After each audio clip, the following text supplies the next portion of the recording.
Arratsaldeon guztioi eta mila esker etortzeagatik.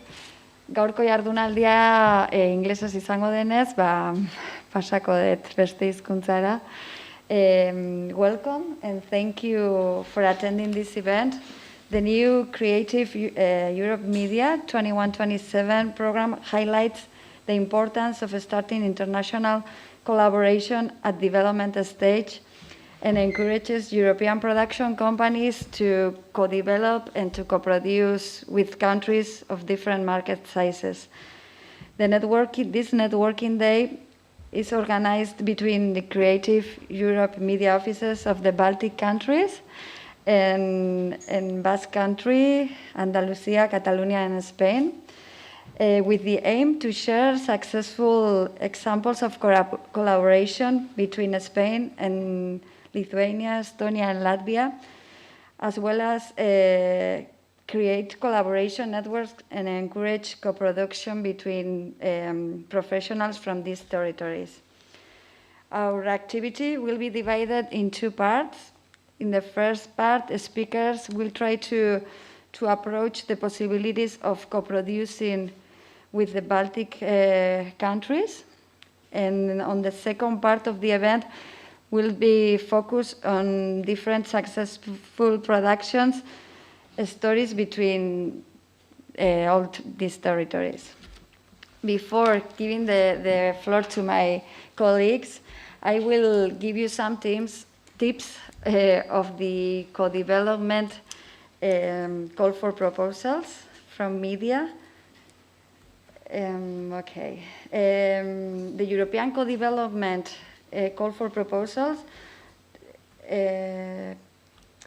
objectives, is support the cooperation among European co-production companies that are developing works with a strong international audience potential. Development of a single animation, creative documentary or fiction project with high creative value and cultural diversity, wide cross-border exploitation potential, and all of these productions must be intended for commercial exploitation that can be cinema releases, TV, broadcasting, or exploitation on digital platforms. The funded activities must be, the projects must be co-developed by minimum of 2 European independent audiovisual production companies, and now have to sign a co-development agreement specifying the division of tasks and collaboration on creative aspects. Producers who have submitted any project to a slate or mini slate can be co-developers in this new call for proposals.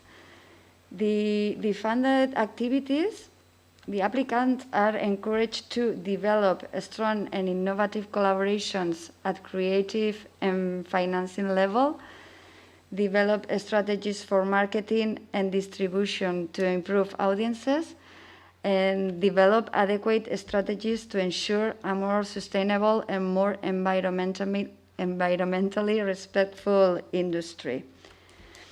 The expected impact for this call is to increase the collaboration at development stage between different size market companies, a stronger position of European and international markets for companies selected for funding, and increase quality and cross-border potential and market value for these productions. The deadline for this call is November 17th, and the results will be published around May 22nd. Has a budget of 5 million euros, and the eligible participants, as I said, must be independent European audiovisual production companies, and the coordinator of the project has to be the owner of the majority of rights. The project leader must be a minimum of project leader and another production, or can be more, but the minimum must be 2 production companies from 2 media countries. The eligible participants have to demonstrate a recent experience in producing distributed work in the produce one previous work since 2014 that can be animation, fiction, or documentary, and must be released in cinemas, TV, or platforms in at least 3 countries different from the hometown. All releases must be commercial, not in festivals, and the company has to be the sole production company. In case of coproduction, the major coproducer in the financing plan or the delegate producer, or personal on-screen credit as producer or delegate producers. Well, I'm not going to extend in the minutes of the projects, but just I want to say that before was 8 months that have to, you have to stay 8 months in the development before starting the production, and now it's 10 months. There are some ineligible activities, but I'm not going to extend in this too because I will be here the whole afternoon. As before, it was a customized lump sum. It's the maximum of 50% of co-financing rate, and a maximum of 60,000 euros. And the award criteria is the relevance of the project is 40 points, the quality of the content and the activities 20 points, project management 25, and dissemination 15. We have, but you can find all of this in the call for proposals. I'm going to go fast with this. I don't want to bore anybody. And yes, how to apply. Okay, you know that you have to go to the funding and tender portal to get the PIC. But I think all here, you have been involved with media anytime in your life. So you have to have this PIC, and then when you get the PIC, you can go to get the applications and everything. It has changed a little bit the way of presenting the project, because now you have to present different work packages, and it's a little bit complicated for now until we get used to it. But anybody that wants to get this presentation, or anybody that has a project to support that can be support, please go to your nearest desk, and we will inform you about everything.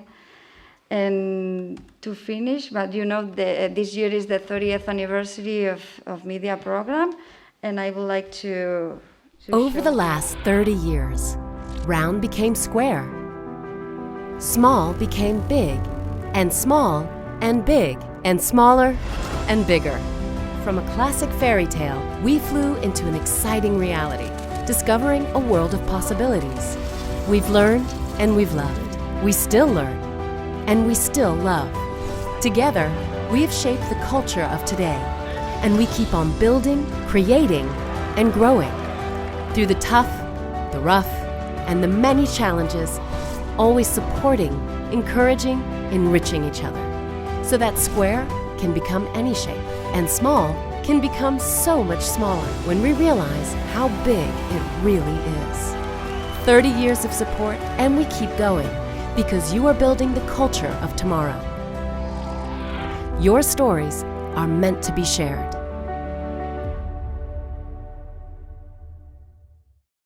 Well, I will give the floor to Anu Ernitz from Estonia, when I can get out from here. 1 second.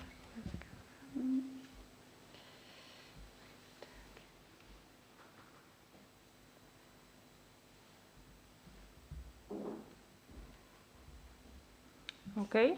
Hello, everybody. I'm Anu Ernitz. This one, right? Yes, yes, This one. yes. Micro, 1, 2, 1, 2. Yes. Yo también existo, aunque esté en la esquina. It is working, right? No, it's just that I don't, because we are kind of a family. I don't want to look like I am the old lady on the corner. And just to make it a little bit fun, I am the moderator. I'm going to moderate the session for today for you. And I would love to introduce, the bios are in the profile for this professional session. But I want to introduce that the one who's going to talk now is my wonderful colleague from media, and as well, because every desk has a partner in the Estonian Film Institute, Anu Ernits. So give him an applause for Anu. Thank you. So the whole idea is, in the next panel, we're going to have like 8-10 minutes, which each country is going to give us the other side. Because if you've been following with Ainoa said, the great change of co-development is that by the first time, the other one is as well a beneficiary. So that's why we are here, to hear how you can finance your projects by bringing in the financial plan, in the foreseen development financial plan, what you can get from your side. And knowing that you can get the money from media, it's nice to know what you can offer. The floor is yours. Thank you, Alex. So yes, I will tell you briefly about the funding possibilities for international projects in Estonia. And I try to be quite short, and I hope you hear me. It's very strange to speak with a mask. So there are 3 possibilities. One is Estonian Film Institute, the other is Culture Endowment, and the third is there are incentives as well. So, but the first one, Estonian Film Institute. You see the deadlines and the main criteria. As in every other place, the main criteria to access the local film institute is to have a partner in Estonia, partner producer. This is the case in Estonia as well.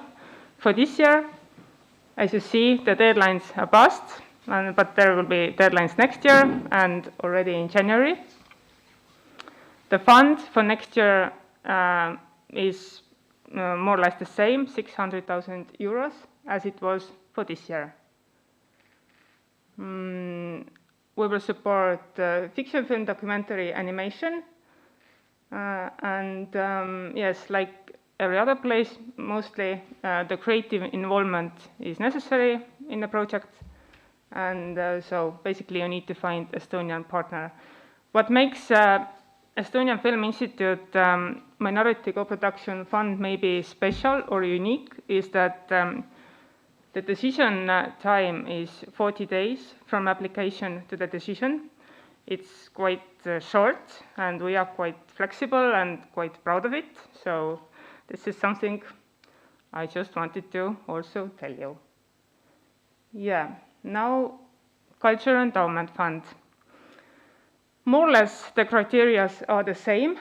The deadlines are every year the same. You also need to have Estonian producer attached to the project. The amounts are smaller, but then again, they are also quite flexible and, I mean, quite good in that. There are also some examples. One example we are very proud of from the latest productions is Compartment Number 6, Finnish-Estonian-Russian co-production, which just got Grand Prix from Cannes Film Festival.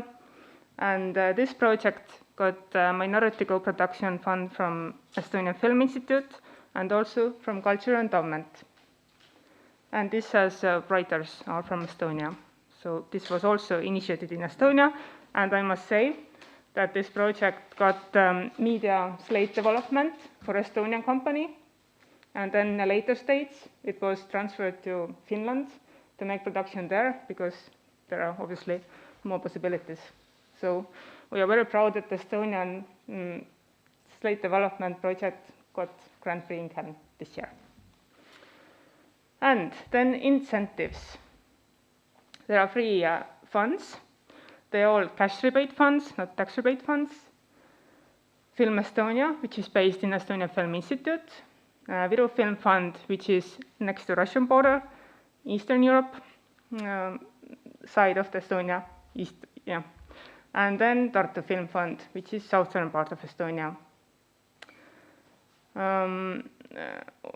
for Film Estonia, I would just like to mention that it says that 2 million euros is the budget, but actually it's very flexible, and it's not like, I mean, it can be also higher depending on project.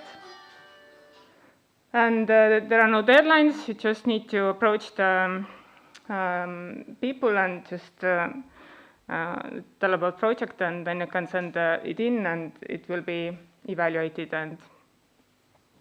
and hopefully well.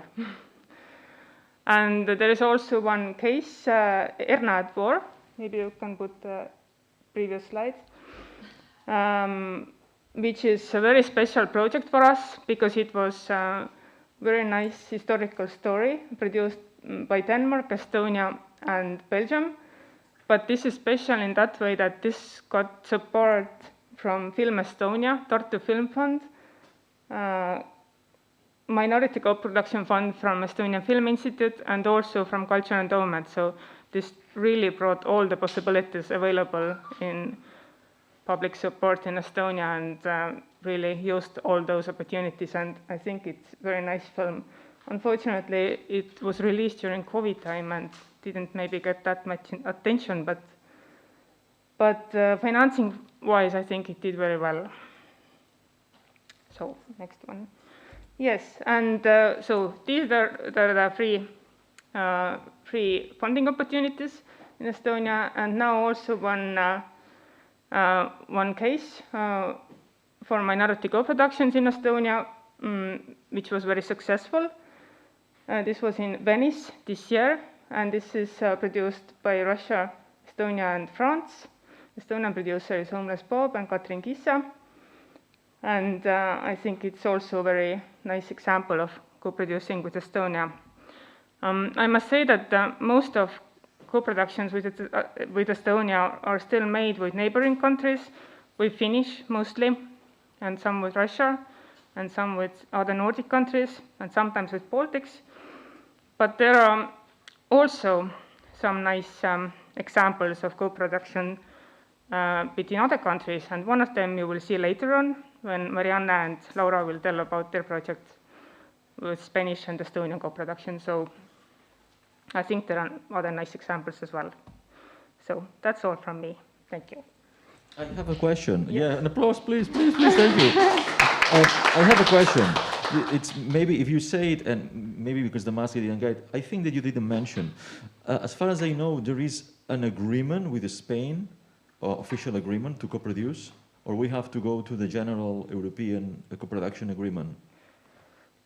Do we have agreement, Marianne? Do you know? With Spain? It's if you go to our Ministry of Culture in our. You have to go to the list of the countries, and I don't remember, because sometimes we have very old agreements with Norway from the 50s and with Iceland from the 40s. And because now in Europe are running two different co-production agreements at the same time that are not being verified by the different nations, members of the European Union, it's just checking, because it usually helps. It's like speedy boarding or going more slowly when you are trying to raise money officially for co-production. But enough, later we have time for the questions. As far as I know, we don't have, but maybe it's worth checking. Now time for another wonderful colleague in our media family. She's Austeia Milvidaite, and she speaks Spanish, which I love it. And she's from Media Desk Lithuania, and the partner there is Lithuanian Film Center. So the floor is yours. Welcome. Applause. Thank you, Alex. I hope you can hear me well if I speak a little bit further away. So today I represent my host organization, Lithuanian Film Center, and the three things that I want to talk about that might interest Spanish and other producers from other countries is the support for production, or I put in the brackets co-production, support for minority co-production, and tax incentive that is in place in Lithuania. So why I'm mentioning support for production, which is obviously more relevant for Lithuanian producers, but what I wanted to stress and highlight is that according to the national film law, co-productions are given a priority in Lithuania national funding system, which basically translates to 2 points if you have a co-production in place. So you have to prove it by a co-production agreement or a deal memo, but if you're a Lithuanian producer who has a partner, you have everything in place. Don't go this fast, I know. Then you already get 2 points, and it is easier to get the national funding. Now, next slide, please. So minority coproduction. So similar to Estonian case, Lithuanian producers are minority co-producers some of the times, and they can get funding as well. So there are 2 deadlines, May and November. The applicant has to be the Lithuanian co-producer. You will see that this is the case when you approach Lithuanian Film Center. You have to approach it through Lithuanians. And the 50% of total budget must be already confirmed. If you want to get this funding, the maximum grant per project is 200,000 euros if one of the co-authors is Lithuanian, so if it's a co-director or co-writer and similar, and up to 100,000 euros can be obtained if at least one of the head of unit is Lithuanian. So the Lithuanian participation of Lithuanian professionals is very, very important. And 100% of this financial grant must be spent in Lithuania. And in the next slides, I have a couple of examples. I wanted to give examples with Lithuanian and Spanish co-productions. So there are 2 films out of those who were actually been here in San Sebastian.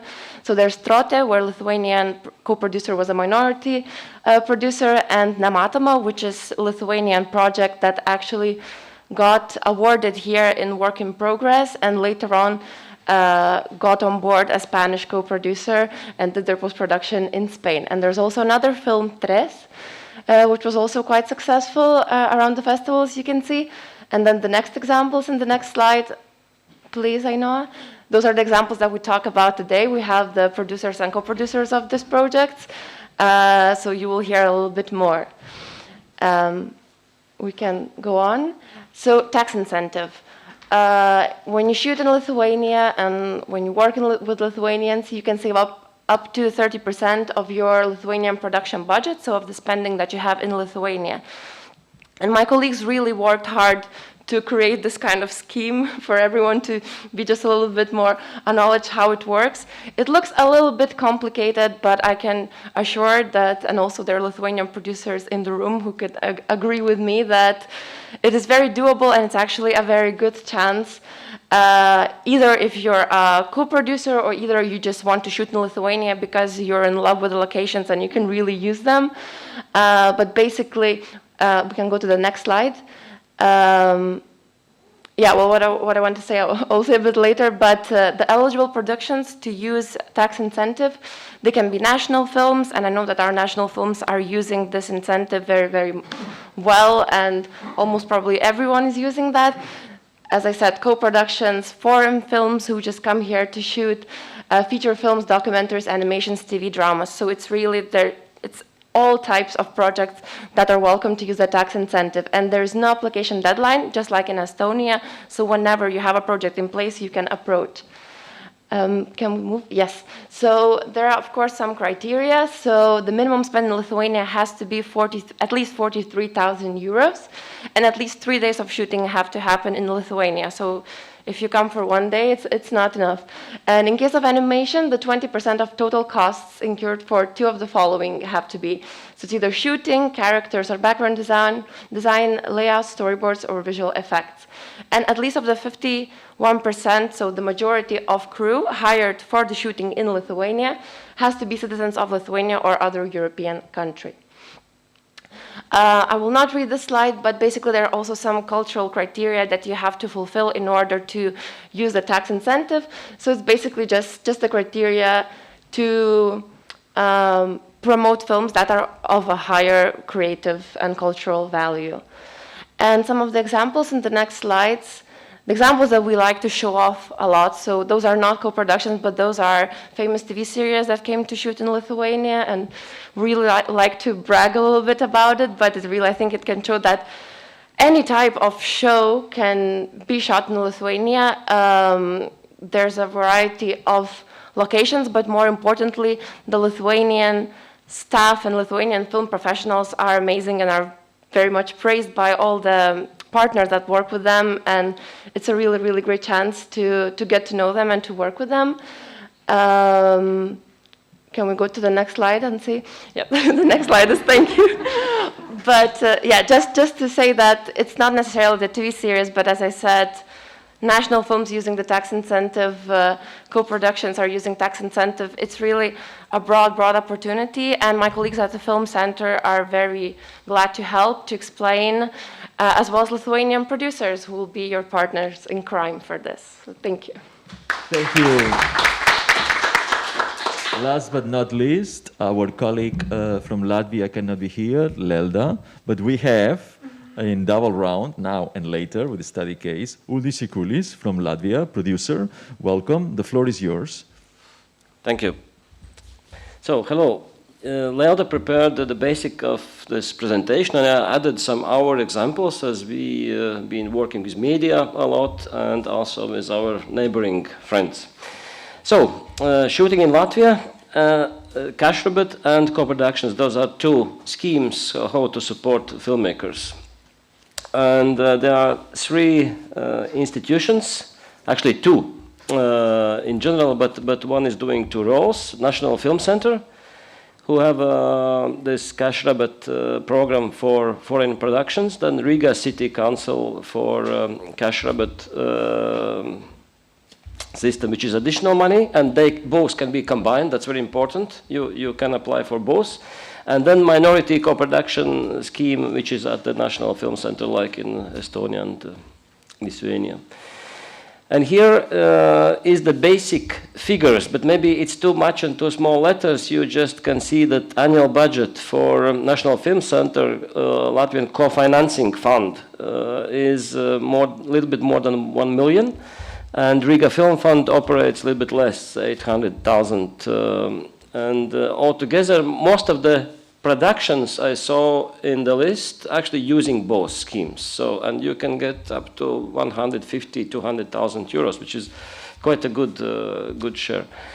So next slide, please. Yeah, those are the eligibility criteria. Maybe also I don't go deeper into them. You can just read, and at the end of the presentation I put the websites where you can just go and surf and copy, because I better tell more kind of lively stuff. Yeah, we can go to the next slide. This is also, I put it like example, how much money some productions have got back in Riga Film Fund cash rebate scheme, but you can find it also on the website, so we can, I thought it will be bigger screen. Excuse me, Uldis, I have a question. You have to have 50% in place. Yes, it's right. Yes. That 50% in place, it's the total. It means that you have to grant the 50% as well in your co-producer, isn't it? Or is just your 50% of your side? 50% of the site, if I understand. Yeah, that should be like that. And this is like total amount which was spent in Latvia. If you're spending, it's an example, 25 films, 15 million euros, and 3 million getting, so you see the proportion. So it's quite a big amount. Okay, you can go for the next slide. And the minority co-production, this is my field, because we've been more on documentaries, and of course cash rebate doesn't fit our needs yet, but minority is very good, and we try to be different from all other colleagues. So we have only once application, and we can spend 80% in Latvia, and it's good news for you. 20% is possible to spend abroad, which actually practically is very useful, because now, because of the COVID, we had one co-production with Lithuania and France, with Giedre, film about Masha, and as all the borders closed, and we needed to shoot in Russia. So we've been able to do very important shootings, spending those 20% this winter, when actually all the borders have been closed. So that's a little bit advantage in this system. And yeah, and my friends are here. We will talk later. Wonderful Losers. This is one of our company's minority, very successful co-productions. The next one is co-production with Estonia and with Russian director, which is also interesting, because for this project it was impossible to get money in Russia, of course. But all the films actually been awarded in A-class festivals, and with this film we got Kalevar Award, and this is with Giedre Žitskite, our recent co-production, The Jump, which was almost in fiction film budget, less than $1 million just because of archives, but I think our joint efforts and putting schemes together, plus France and USA, helped to make film alive. And then the last one is also showing the craziness of these co-productions, that if you wish, my good friend in Italy, Raffaele Brunetti, I always wanted to work with him. We met in Eurodoc, and I said, I want to meet you. And then he sent teaser of Rossellini's, and come on, it's Roberto Rossellini, Crazy Family, no connection with Latvia. But I really liked this teaser shot at his funeral, and I said, wait, we can find a way. And then studying the scripts, because in this film, as a creative force from Latvia is a script co-author, which actually we helped to put them write things in order, because they've been in Italian discussing over 3 years the stuff, and then one crazy Latvian came and made a little house, but actually this thing started to move. So that's one good thing in co-productions. The second one, they really appreciate the way how we shoot, and I managed that our DOP will be actually visiting all the Rossellinis worldwide and being a main DOP in the film about Roberto Rossellini. And the last moment that our script researcher found that in the film Stromboli by Rossellini, Ingrid Bergman plays Latvian as a refugee.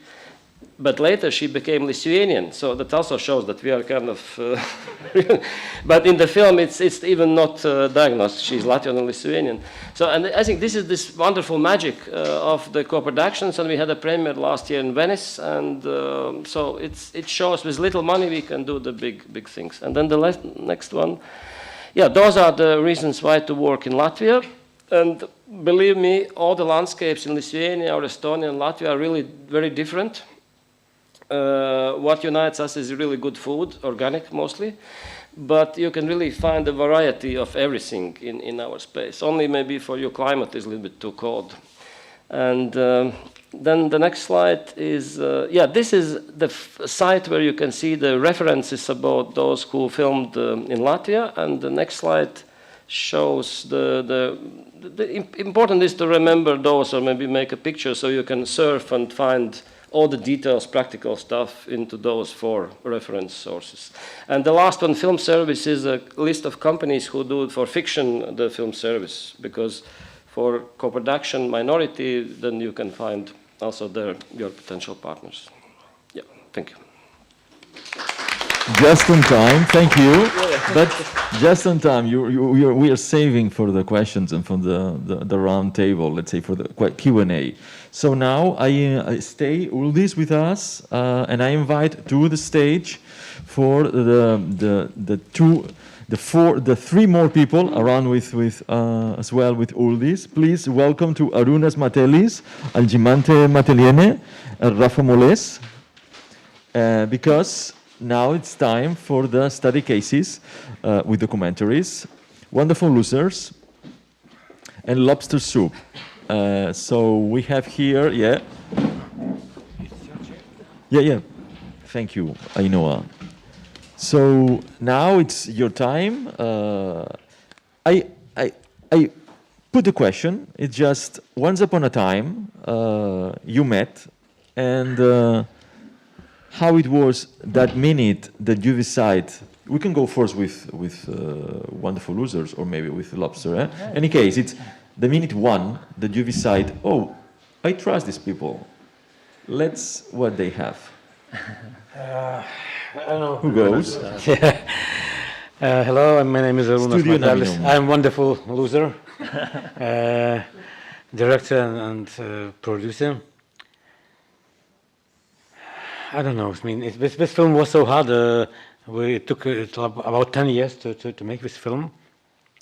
So when we started with all this from Latvia, we was thinking about 3D, and really nobody hoped that we will do this film, because when we got permission for the film about cycling, about Giro d'Italia, and we got permission, I think we were first film crew after 40 years that was allowed to shoot cycling professional race from inside. So it's now when I see back, it was for me seems was a miracle that we did the film, but yeah, we did, and you know, with all this, we were all time together from the very beginning, and Rafa and Suika Films and all guys came to the most harshest moment of filmmaking. What the last couple of days of shooting here in Spain, in Andorra, and we have no money to finish the film. There were so many obstacles. It was not enough 1 year, and we didn't know. Rafa, someone sent to Suika Films just a mail that some guys need some money and composer, and we said, okay, let's meet and let's try. And it was very simple and very strange because, you know, it was like a Christmas gift. Yeah. Someone. Yeah, it starts from the need to make the film. Yeah, we couldn't imagine we are our production company. It's based in Valencia, and we couldn't imagine that we can share a project with your country. And we were pitching another project, and one of the colleagues that it was also pitching another project, and they were starting a project with Lithuania. They thought that, okay, I know a production company in Lithuania that they need something in Spain. And then it was like this. Sometimes we talk about these forums and all this stuff like today that we are here, and you never know how useful can be, and it happens like this. So we knew each other. I knew his previous film that Arunas wants ITFA. And then the issue, the need of the film, it was about cycling, and yeah, we had some artistical connection because the money and the stuff that you need and the funds and everything, it comes later. For example, my village, it's very connected with the cycling, and Alberto Contador, one of the tour champions, was living close to our city, so this need to make the film appears, and then everything comes later. So during this shooting, we become friends. That is very important because we have seen all the stuff that you need. But I think this is very important because it was a connection not only practically, it was a creative connection, and we were sharing this film give us the opportunity to share our thoughts about cinema. And then we discover ourselves because we are in one corner of Europe and you are in the opposite one. And maybe we found a way to start, and we follow this path. We finished this wonderful film. Congratulations. We share our composer with the film, and now this composer works with Arunas, and now we decide to make the second one. Yeah. I can a little bit add, because you said you became Arunas' friend during the production. I became friend with you just yesterday because we've been working remotely. Yeah. And I'm so happy. I feel we share the same sense of humor, which is very important, I think. And Arunas I met almost 20 years ago in the very old airplane we've been flying to Bornholm, where it was first co-production kind of trainings for us. And surviving that airplane, I think we could do a lot of stuff later. And when he said he will shoot a race, Giro d'Italia, with 3D, and that was the older cameras, we wanted to do it in very high quality. So the gear was like 5 bicycles together, but I trusted him at that moment. Now I think it was crazy, but just because he was a good friend.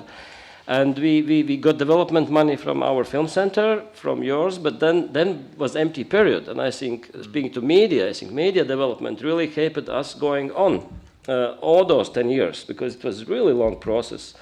And then the production started. So I think that's so important to combine all those different sources of financing, local, and then this united one, which was very essential for this very complicated production. I didn't know what you mentioned, but there are 2 co-producers of the film, and they met only 3 years later when the film was finished. Yes. So it's also somehow, it was 8-country co-production, and almost was impossible. I don't know how it's possible to manage it, but finally we never met on the premiere together. No, it's too much. So it's no place to meet so many. I would like to add that the first financing we got on 2010 from Lithuanian Ministry of Culture. It was like for idea development, And then in 11th we got additional for development. And Uldis also in 2011 got from Latvian Ministry of Film Center for development. And we anyway, were in co-development agreement at that time in 2011, and then when we still discussed this theme about 3D and bicycles, it was crazy idea, and I think we applied to media and got media support in 2012. So and then. So I have a question now that it's one thing for sure. Co-production is about trust and then friendship. Yeah. And not always you keep the friendship, but if you keep the friendship, it's granted it's going to be another co-production. So it's good to invest in trust. But the question is, it's much easier to co-produce documentary than fiction. And I'm saying why? Because on fiction, on documentary, passion about the story must be told prevails. And passion is what a project needs, and it's what makes you find the money. I would say that being Spain, I'm talking to you, Rafa, so different from the North countries, documentary is a good way to co-produce, because the story prevails. It's that maybe I'm wrong. The floor is yours, but whatever fiction is about much more money, bigger budgets, and lots of, let's say, obstacles, more obstacles. Which different obstacles? Yeah, I don't know exactly what to say, because for us, from our side, I think you say that the first material is trust. So the amount of the budget, finally, it will change. Of course, documentary, you are dealing with a smaller budget, so it looks like if you are angry with your colleagues, then the money is not so much involved. But no, I think the trust is more important, because if you have a project, you have an artistical connection, then your media and all the funds will give us the paths that we have to follow. And of course, the amount will be bigger. And now, in fact, we are now starting to work together again in our maybe third or fourth film together. It will be a fiction. I think it's not so important because the paths are more or less clear. Of course, the amounts are bigger.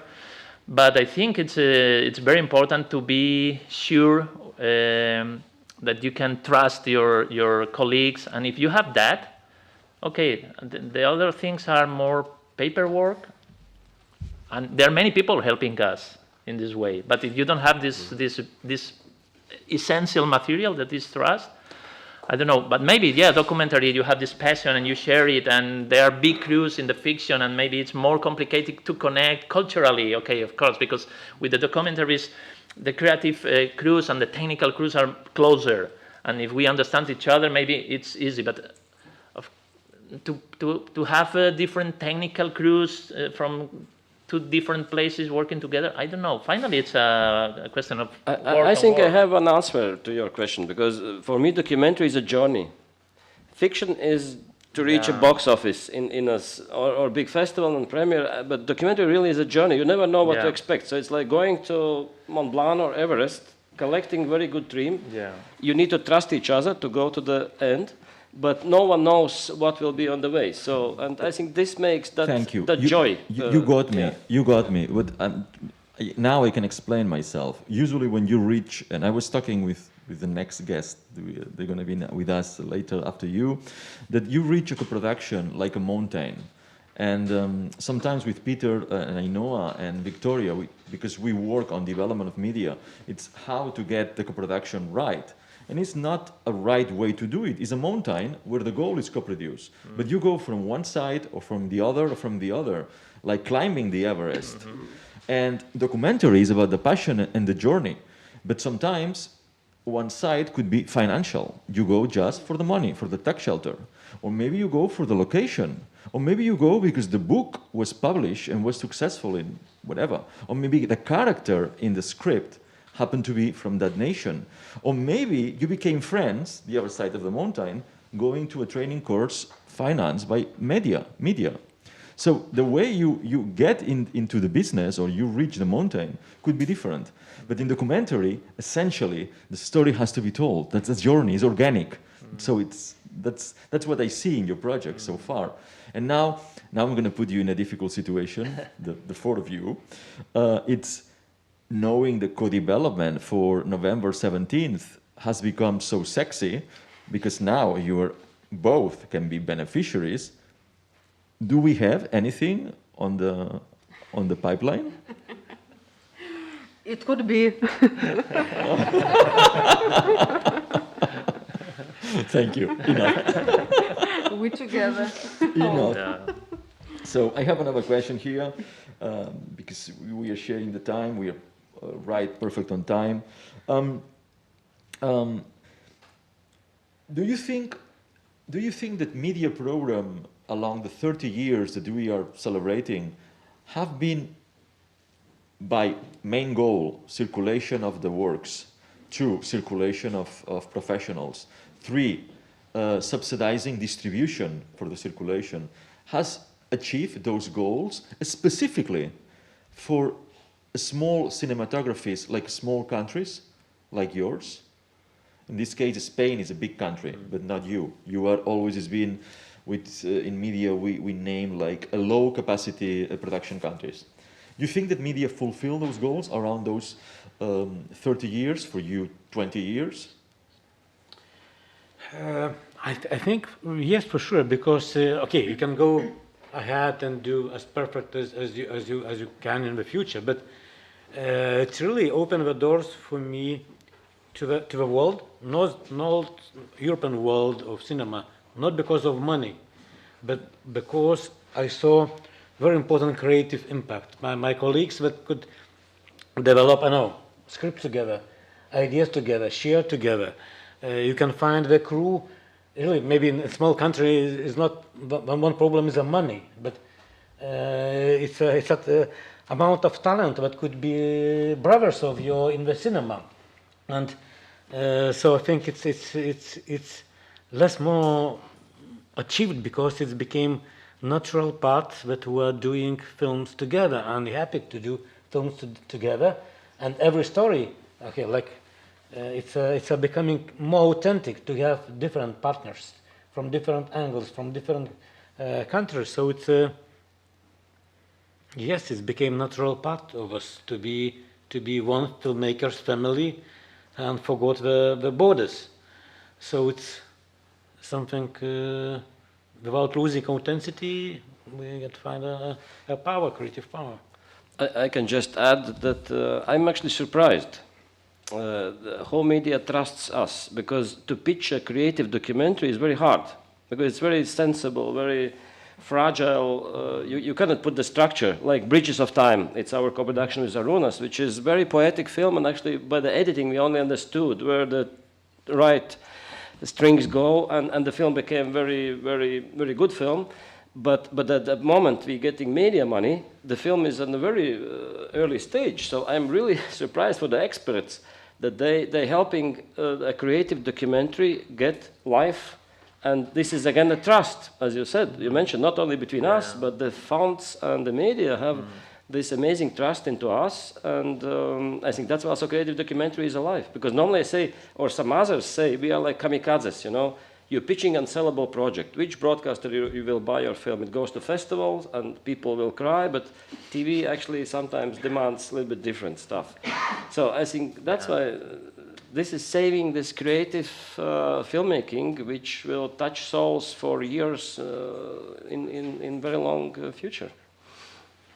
I would like to add that media development support let us to see that our first idea of 3D making sports film, it's impossible.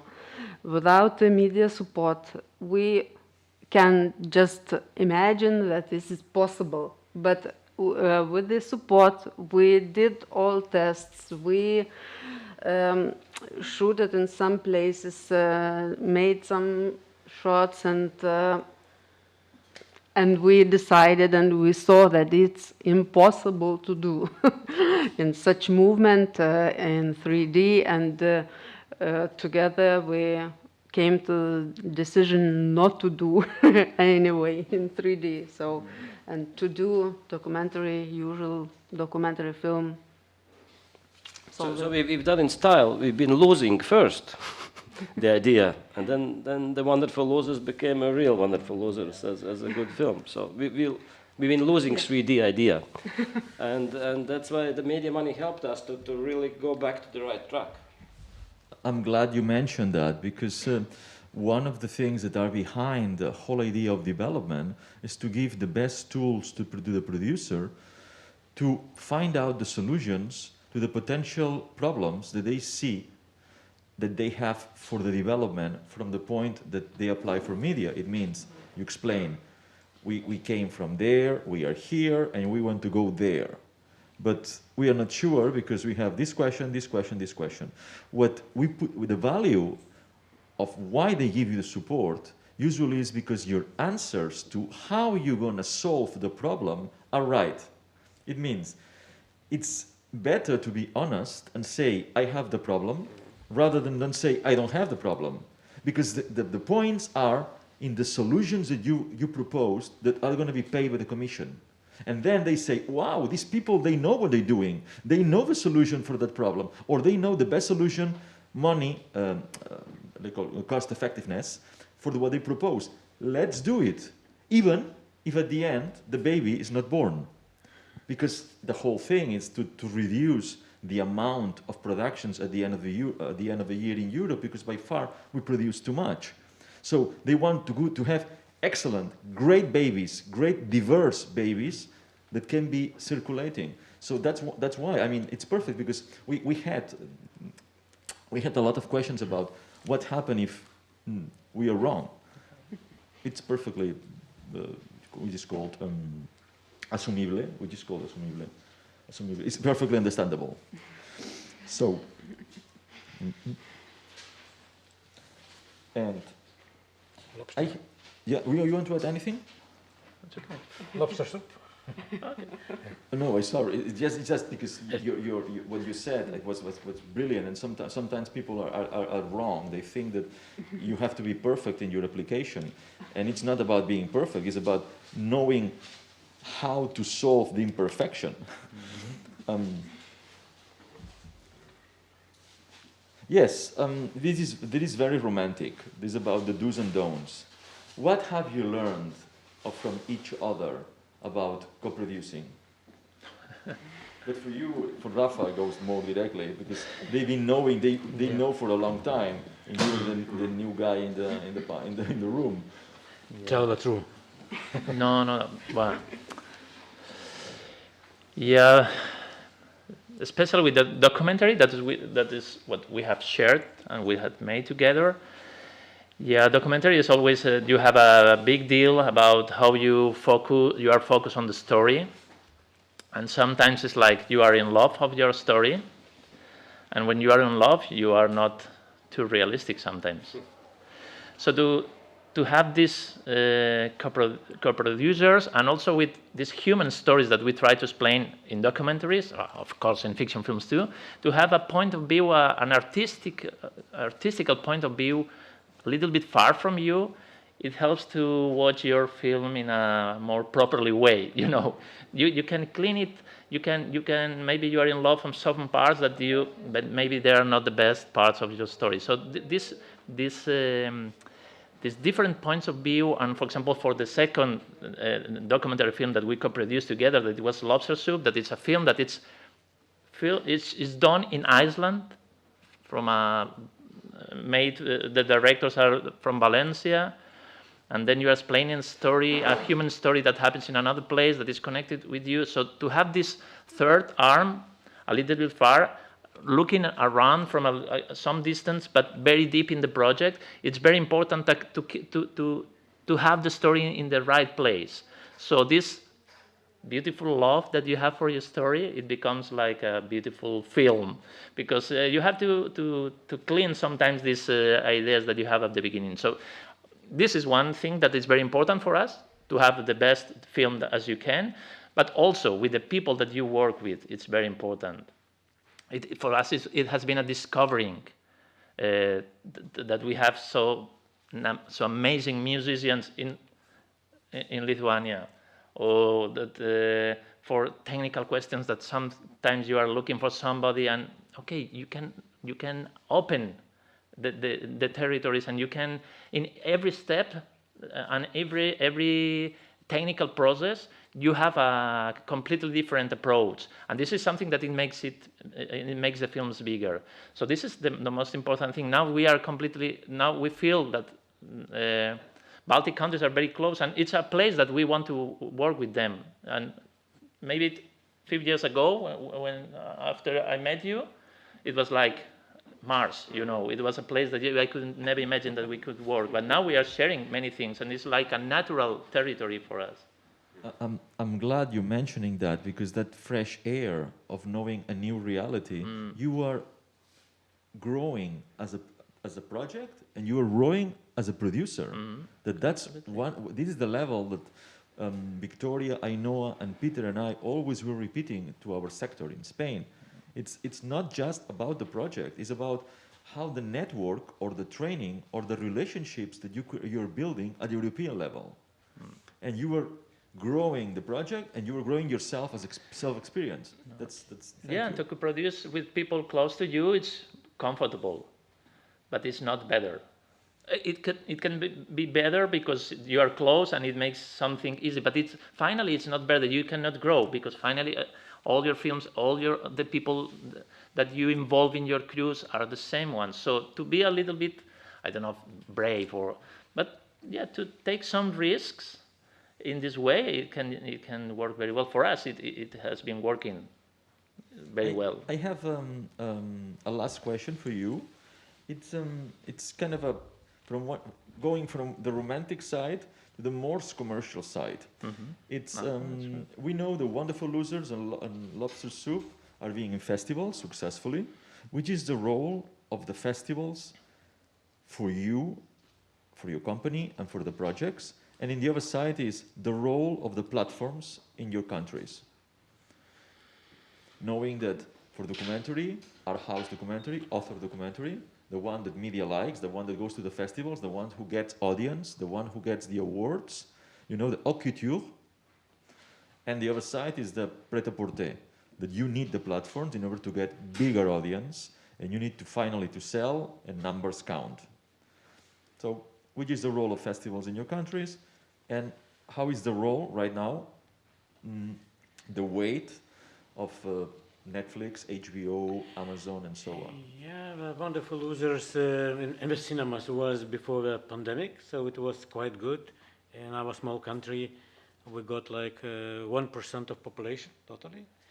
So it was about 30,000 people. So in cinema, for documentary about not national topic, about Giro d'Italia race, there is popular basketball. It's quite wrong topic, but we were here. In the local online, we got also, I think, I don't know how much, but it's about 10,000 sales spectators. And the film now last year or this year, last year, is online platforms via iTunes, Amazon Prime, Google Play, through the LA Paris company. So it's possible to watch in many countries now.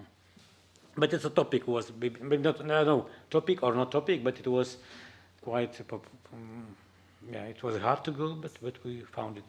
With Lobster Soup in our country, it was very successful because before we expect successful distribution in cinemas, but it was quarantine. But on the festival, it was online. It was in top 3 films online, so it was quite good. But later we lose audience in cinemas online, so it was not here. But it was also not very bad.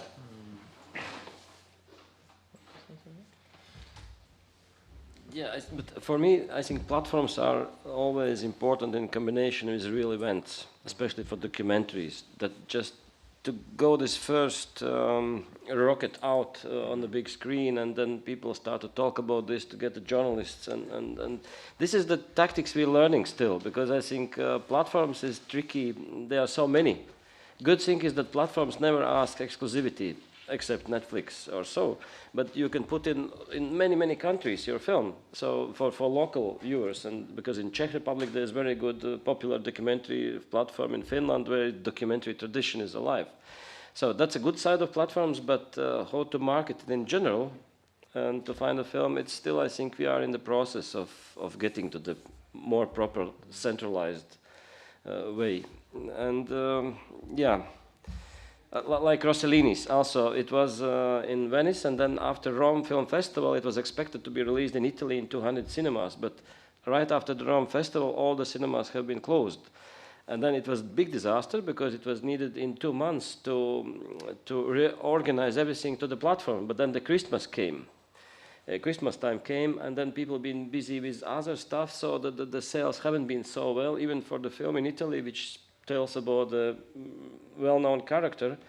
So it's really tricky stuff. The platforms is like going mushrooming. You never know what to do right, but I think in 2-3 years we will be more clever about this issue. So we finish these 2 study cases. Thank you. Some ideas that are clear. It's about trust, about friendship, about being organic, about climbing the coproduction. As Austeya said, coproduction, it's a priority in Lithuania. It's about building a career. It's about passion as well, and tax incentives. So thank you, Uldis, thank you, Rafa, thank you, Algimante, and thank you, Arunas. And now it's time for applause. Thank you. Thank you. Thank you. Yeah, welcome to the stage, Marianne Ostrat and Laura Collado. Marianne Ostrat, it's from Estonia, and her company is Alexandra Films. Laura Collado comes from Barcelona, Spain, and her company, it's True Day Films. Do you need any presentation or? No. No, okay. No, because otherwise, I know I can be, if you don't have any slide. No. All right. So, you see now, we saw the study cases coming up from Spain and Lithuania and Latvia, and now it's time from Estonia. We heard the presentation of our media desk calling from the Estonian Film Foundation. Now it's Once Upon a Time. Mm-hmm. Once Upon a Time, 2 girls, was the beginning of Charlie Angel, sorry. Go ahead, how you met? Well, we met quite a long time ago. I mean, 7 years, I think we calculated 7 years before we actually decided to co-produce this documentary in a sort of training co-production forum that existed at the time called Documentary in Europe. It was organized by an Italian association of documentaries, and the particularity of this training co-production forum was that there were quite a few days. We were in a little village in a mountain, and the projects would be co-developed. We basically help each other prepare for the pitching, and at the end, we would pitch to commissioners and buyers. And that meant that basically we had breakfast together, we had dinner together, we all slept in the same hotel. So it was a very sort of, in a few days, a little community of producers was formed. That's where Marianne and I met. She was doing a project, I think your first project after coming out of? Yes, it was my first project after graduating master's, and I was doing it in another company. We became friends there. Yeah. And we remained friends, and so 7 years later, Laura was actually, she had to come to Estonia to interview me for some project for European Commission. So it was totally accidental. I had just done my first minority co-production with a Swedish animated short. That was a wonderful experience. And then while we were planning her trip to Estonia, she started to tell me about this film, Constructing Alberta, she was working on, and I was certain the film is about Alberta Adria, the younger brother of Ferran Adria from El Bulli restaurant, and then Bulli was known in Estonia in some circles, and it of course seemed very exotic and like very, very interesting. And I was certain that her project is like fully financed and everything is happening. And then it came out that, well, I saw a possibility for coming in as a co-producer, and Laura wasn't so sure at first. Sorry, we agreed I'm not going to talk about it. But anyway, I encouraged her, and my suggestion was to do music and sound design in Estonia. And it's always the first thing that I offer when I plan to co-produce something or want to co-produce something or I'm invited to co-produce, because in Estonia music we have a point system. Music gives good points, 2 creative points. You need 3 points altogether to co-produce documentary. And then it has no language barrier. It's easy. It's possible to work on our internet. I think it's most suited from all the positions actually. And in Estonia we have a great selection of fantastic composers and also the recording facilities. Although this music was done in a box mainly. But because when it comes to, at that time, when it comes to image post-production, then I wasn't certain our facilities are actually the best. So I think for music, Estonia was a really great place.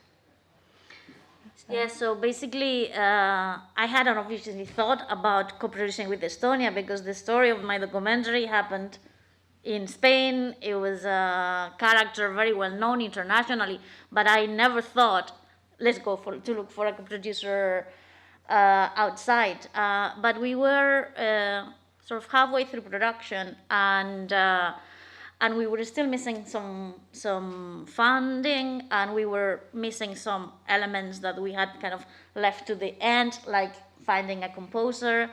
And when she offered, I thought, well, why not? It's a good opportunity. Yes, I hesitated a little bit. I kind of consider, is this going to kind of complicate the end of a long process? Because it took us like 4 years to make this documentary in the end. So you kind of arrive to that point a little bit tired. I was also doing production and co-directing the film, so there were quite a lot of things in my head. But she really put a very good case for Estonian musicians and composers, and since we had already like the trust formed, it wasn't really a very difficult decision, and yes. I think it was quite a smooth co-production because we already had that, what they were mentioning before, like a sense of that, despite the fact that Marian is very different from me, or like culturally, like then the sort of cold north and the warm south and all these things. Basically, we had found the middle climate, so in our relationship. And because of this character, I saw just a good potential for Estonia to be involved in a documentary project that is going to travel much further. And we had a wonderful festival around in North America. But, so yes, I knew that the Estonian Film Institute will love this project, and I was right. But with our other fund, the Cultural Endowment of Estonia, it was more difficult because for them there was too little Estonian involvement, actually. And I went back 4 times to get the funding. You can apply endless times there, and until the project is finished. So I went back 4 times, and I eventually got 1/3 of what I was hoping to get from there. But with Estonian Film Institute, it was wonderful. Yeah, I have to say, because I always tell this, that it was amazing for me as a co-producer and director to be able to have 2 hours of their time to explain my project, something that sometimes is not very easy to find in our Spanish institutions, except for media, that Alex always gives you time. But in general, it's not. And the proximity, the sensation that the producer was someone that was valued by the institution, that someone they were there to take care of their career, of their vision, of their needs as creative industries that were there to, because they need to be there. And it's something that for me was amazing. It was an incredible feeling that I miss here.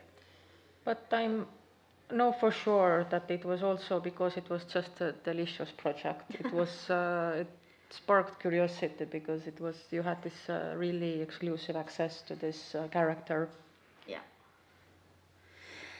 Do you want to add something else? Yeah, but you are the star, so I allow you to explain whatever you want, and keeping the secrets if you wish. Now that you became friends, friendship is a common thing with the previous, the previous guests. Friendship, trust. Now, are you looking for subjects for to prepare another project? Now that co-development is so sexy. We just started talking in the room again. Now the reality is that when we finished this, we said we were going to do it. But then personally, I kind of taken a break from independently producing, and I'm working for a bigger production company as a development producer. So I have a limited time to really get involved in other projects. So since this year and a half, 2 years, I am dedicated to something else. And I am actually mainly doing fiction, although the documentaries that I'm doing turn out with much more impressive festival rounds than my fiction features have. But so yes, I am only now again producing documentary. Constructing Albert premiered here in San Sebastian in 2017, and in spring 2019 a new documentary landed in my hands. So our profiles are a little bit non-matching actually at the moment. But we're still good friends and had this experience together. So if right project presents itself, definitely. Yeah, I wanted to add something that maybe it's a little bit related because in the previous case study they actually talked about the creative. Rafa mentioned how the co-producers would bring this sort of balance on the story, like this point of view from a little bit a distance. I wanted to also stress that on the production side, for me, sometimes producing documentary may be a little bit of a lonely experience, and actually getting a co-producer on your side was amazing. For me, when Marian came on board, I had someone to bounce all my ideas. It was also the first time I was doing distributing this film internationally. We were pitching in ITFA, we were looking for a sales agent, having to actually come up with the strategy of, after 4 years of kind of taking care of this baby, how are you going to kind of give it to someone else? Who is the best person? Who is the best company to take this to the world? And making this decision on your own, sometimes you are limited because when you join somebody, suddenly your net of people that you can actually consult with doubles. And from here in Spain, okay, we have our network of professionals that you can ask, and I was calling all the producers, what is your experience with this sales agent? What is your experience with this distributor? Shall I sign up with them or not? And suddenly, not only I could consult here, Mariam would call someone in Germany or in Poland, and those were experiences that were at my hands to basically try to make the right decision. For example, with this project, what we decided is not to give the project to one sales agent, world sales agents, and give them the whole world. We decided to take North America apart because North America is a big territory with quite potential sales. And we did that, and it really paid off because our festival ran was amazing. In the States, we were to Palm Springs, to Seattle, to Hot Dogs, to South by Southwest, you know, to all these places that if we had given to a sales agent, European sales agent, maybe we wouldn't have access. So, and all these decisions were actually taken between the two of us. I want to add that it was even theatrically released in New York. But for me, from my side, it was my first feature-length co-production as minority, and I was still a young producer at the time. So for me, it was just a big step forward regarding regarding like the level of being taken, how seriously I'm taken. So yes, it wasn't. It was again because of this project was delicious. So for me, as a minority co-producer from a small country, it was a big thing to be part of it. I'm glad you're mentioning your last intervention, because in the new co-development for media, it's going to be even more important, as it was in the past, your strategies that you are sharing as alibis in the future project. What I'm saying is, what you've been saying now, it's excellent, because the points are there. It's a new call, we're going to see it, we're going to close on November 17th, but you have to attach the agreement. And a lot of people think that the agreement is just, oh, I know you, sign here, we're going to co-develop, and if you were lucky. No. That document, however, is in your hands to write it down. It's a kind of the agreement that it stays who's doing what, when, and the strategies as well. And because you trust each other, you're explaining that you met, you decide, because you worked together before in that project and worked very well to keep the market from, and that thing makes the application go up. Right. So I'm glad you mentioned. So I'm going to the next question. You're Spanish. Yes. Spain, usually till now, they didn't. We don't have the need to co-produce because we have all the co-productions in Latin America. We are lonely in Spain with our only language, and if we do, traditionally, is with the usual suspects. France, majority, because we have an incredible 90-10 agreement. Other countries, of course, welcome, like Italy and so on. And then we are doing here and there and there and there. Instead, for you, being a small country, from the beginning, has to be a need. You have to find partnerships around. I mean, it's something natural. You agree with that thing, with that statement that till now you didn't need it, till you realize that you need to bring more soul, more added value to the project, and instead for you it's a natural thing to go out and co-produce?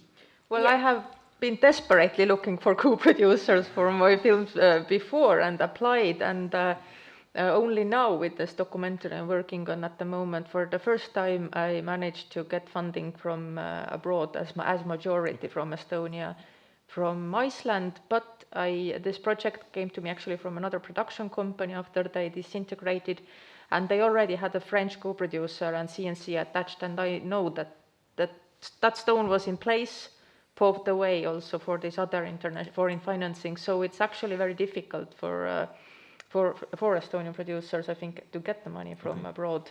And it took me 17 years of working in production to arrive there. But it's definitely a necessity for us. Yeah, I think that also, I don't know, in my concept of co-production, I always knew that I had to have a good reason to look for, like, the co-producer, and something to offer in a way. For me, I think as a Spanish producer, I think it's a very good news for us that we are also now in a position to be the minority co-producers, which is something that didn't exist.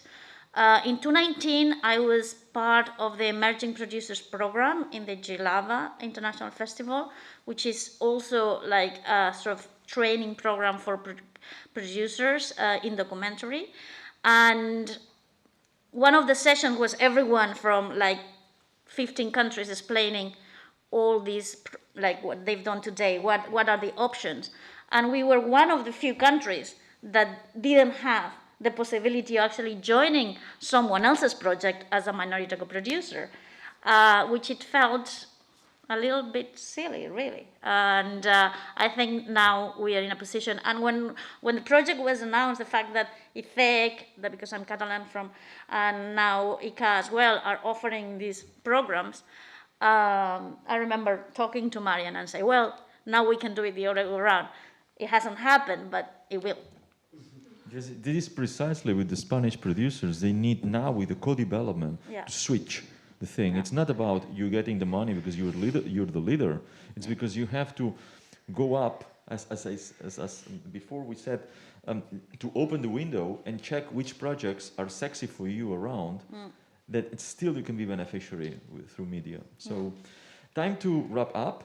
Just to thank you, Marianne, thank you, Laura. Just to mention that in the presentation of Ainhoa, I don't know, because maybe I was like this and twisted, but pay attention, because in co-development, right there is some extra points if Spain goes to co-produce co-development with small, low-capacity countries, where the three focus of today are invited. So those points are really nice. I mean, it's mandatory to have the co-developer at the time of application with the agreement, but there is some points there, if they are coming from those 12, 13 countries, consider small countries, co-production. So it's quite interesting. So now time for questions. Time for questions. Anyone? Usually happens. People are shy and so on.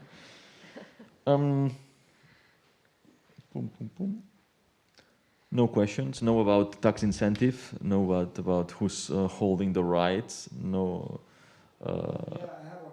Yeah, go ahead. Well, I'm Rafael from Valencia, from production. Do you need a microphone, or everyone can hear? Yeah, he needs a microphone. A microphone, please.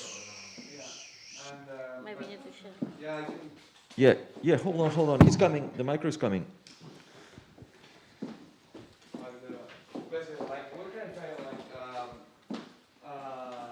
those projects what can I find these projects on the internet, or there is any festival where I can go and to find those projects from your country, because it's not easy to find Baltic projects or division projects. So there is a data place on the internet where we can find these kind of projects. You mean for co-producing? Yes, for co-producing, yeah. I would say you have to go to this, and this is now the birthday speech for Creative Europe from my side. I think it's necessary to participate in these events. Yes, but... and that's where the connections form, because if I get an email from someone I have never heard of or never seen, I will overlook it, because there is a lot of incoming mail. Okay. So you don't really know what it is and who is it. So I have a principle that I don't even consider co-production with someone I haven't met in person, at least once. Okay. But the birthday speech for Creative Europe, I wanted to have you mentioned or asked earlier, the importance of it or the effect, and I started to think that I went to first grade when media was established. And recently I told my 12-year-old niece that when I was in your age, internet didn't exist, and she was looking at me like, how is this possible? So I realized I don't know the world without media as a producer, and all this, I actually have never got funding from media, but all the events where I have participated and built my whole network have been supported by media. So this whole environment where to even... If I can add, once again, Peter, Victoria, Noah, and we try, at least in our Spanish sector, to send the message, not always we are lucky on that it's not only about the money, about media. It's about the training possibilities or the events, as you mentioned, but training is the first step. It's I know it's hard because some specific. I'm talking about the Spanish people because I know them. It's oh no, I know all those things. Okay, I don't know, but I don't have the money to go. Okay, I will try, but I don't speak the language. So you have to, and at the end, we are the four of us who are bringing a taste of some initiatives to Spain, like Sources or like EAVE. Or like Erich Palmer Institute, initiatives that are being supported by media in order to make sexy, because training initiatives are the first step to meet people. Yes, you meet different nationalities, and it's where the friendship and the trust starts.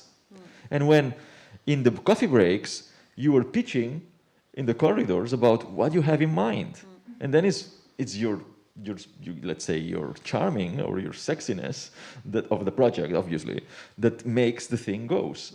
So it's not always about the money, it's about how you are taking off to another level. So check the initiatives because are there. So questions?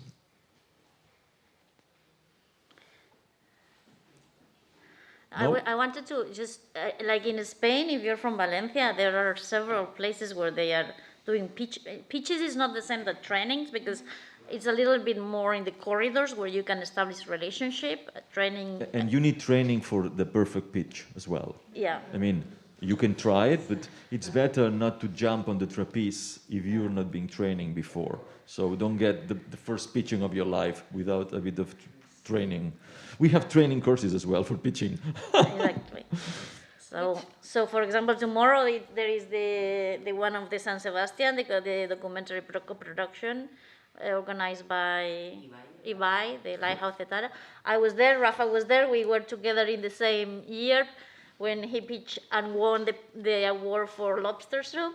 And that's a good opportunity as well. In Docs Barcelona, there is also a pitching opportunity, and there are many more, I guess, but in Sitges, in Medimet, in Medimet as well, yeah. My first connection with this international European film industry was when I was starting, when I did internships at Baltic Event Co-Production Market in the information desk in my first year in MA.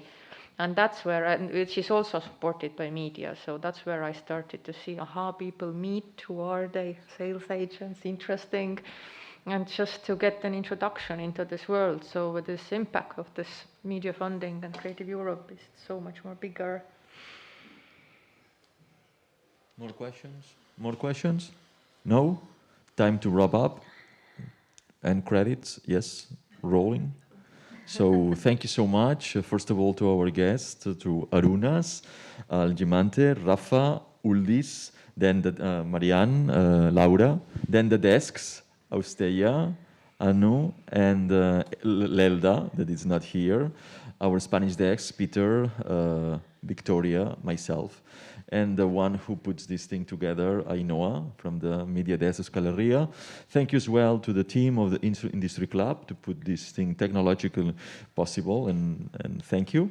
And see you all around. Check for the professional activities. Thank you.